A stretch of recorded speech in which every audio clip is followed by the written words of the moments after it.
Buenas noches a todas y a todos. Como sabéis, Camilo es un artista único, un artista irrepetible, es un artista universal y Camilo es hijo de Alcoy. Es nuestro hijo predilecto y Camilo, desde hace poco tiempo, ha podido sentir todo el cariño, el respeto y la admiración que la ciudad de Alcoy siente por él. Hace 2 años la ciudad de Alcoy le declaró hijo predilecto y le concedió la medalla de oro de la ciudad de Alcoy. Pero ese homenaje no era suficiente.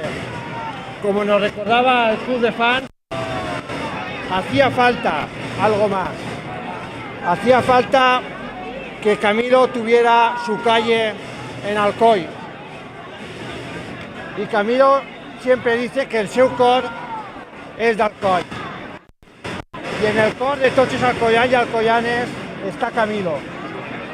I per això volíem que una de les artèries més importants de la ciutat, com és l'Alameda, duguera a partir d'avui el nom de Camilo VI. Així que, Camilo, així tens el teu carrer. Moltes gràcies.